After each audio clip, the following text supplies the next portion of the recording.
that Gautengers are just not going to like. Absolutely, Morena, speaking about that, it's parts of Gauteng that will have an intermittent water supply this weekend. It comes as Rand Water implements flow control measures to reduce consumption. The utility says water restrictions implemented this week are not working. In fact, it says water use has actually increased and it can't rely on customers to save water. So for more on this now, we're joined by our eNCA reporter, Mangoba Mchunu. Mangoba, I think more than anything else, I'm sure South Africans at this point are absolutely fed up. Never mind, we've got load shedding and now we have to have intermittent water cuts. What has exactly been the explanation from Rand Water regarding this matter? Well, Faith, what we do understand, of course, is that Rand Water saying that it had little choice but to implement water shedding for residents of Gauteng. And this is due to the fact that some of their reservoirs have been under severe pressure due to high consumption of water. I think Rand Water saying that the supply or the demand for water has increased to about over 600 million litres of water a day from what it usually is. And so that tells you, Faith, that there is quite a huge demand, and this is of course exacerbated by the fact that we've had a heat wave here in Gauteng that has affected many of the areas. And so Rand Water saying that it had to enforce these restrictions to try and protect the integrity of a system to ensure that it does not collapse, saying that some of the reservoirs at this particular point are under severe pressure due to the fact that they don't have water. But we are in a complex that has not been spared as far as water cuts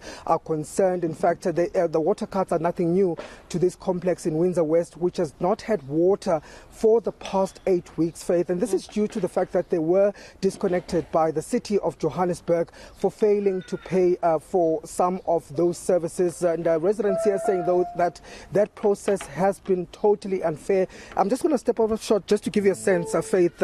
This is what residents are saying. They are now forced to use water from this swimming pool. And you can see, Faith, that that water doesn't look clean at all. And in fact, we understand that there were even health inspectors that had come here just to verify the safety. But they're saying that this water currently is not safe to use. But let me just bring in one of the residents here just to explain to us about this and how this has affected them. Daryl, thank you very much for your time. Let's start here. Surely it must be quite a difficult time for you. It must have been quite difficult. How's the situation as far as you're impacted?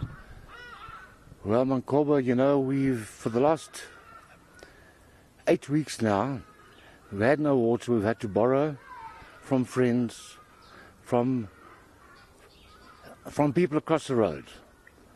Buckets and buckets and buckets of water. The problem is the cisterns also have to be cleaned. And we've been taken from the pool, as you can see.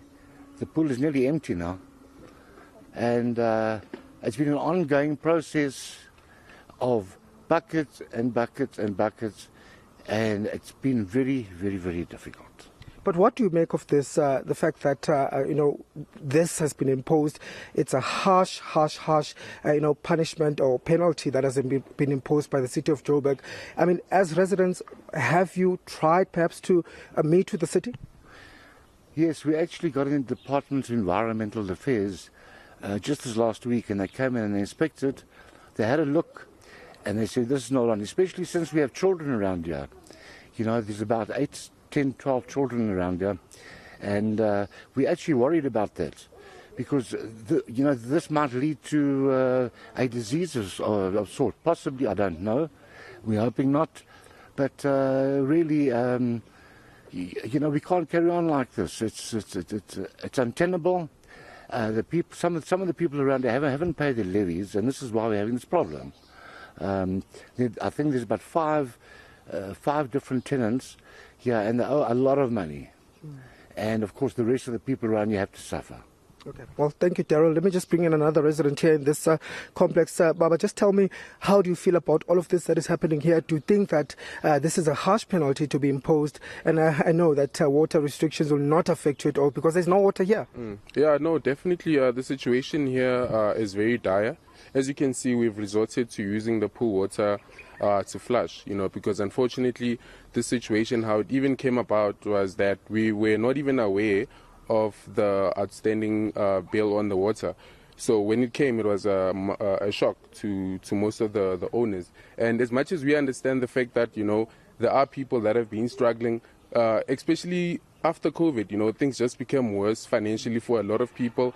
And if you can look at how much we are being charged for levies in the complex alone, it is extremely ridiculous, and it has led to this situation now. And as much as we understand that we need to pay for services to the city for water and everything, but we feel like the penalty has been really, really harsh, And I mean, imagine going 2 months without water, and we live with families, with children, elderly people who need medication. I feel like it's really not fair that the council or the city of Joburg cherry picks who they're going to impose restrictions on, while a lot of other places within Joburg are freeloading, basically. They don't pay for services or anything. We've approached the council to come to a resolution. They've told us how much we need to pay, but we've made it clear to them that it will take us months for us to actually pay the money that they want us to pay.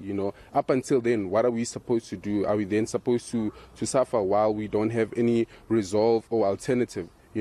And yeah, it's just been not fair, because if you look around other complexes, they still owe monies to the council, but yet they still have water. And here we are, and it's been 2 months now, and we don't have water.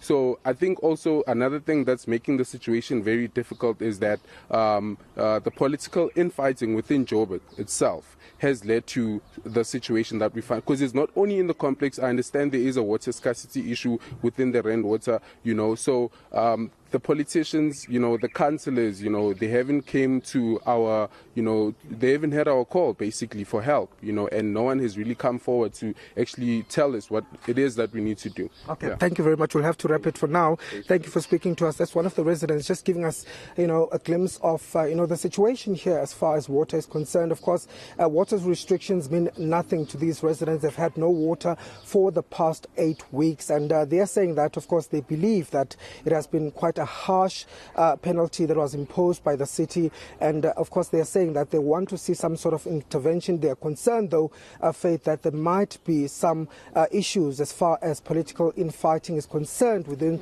the city council that might lead to them even suffering further.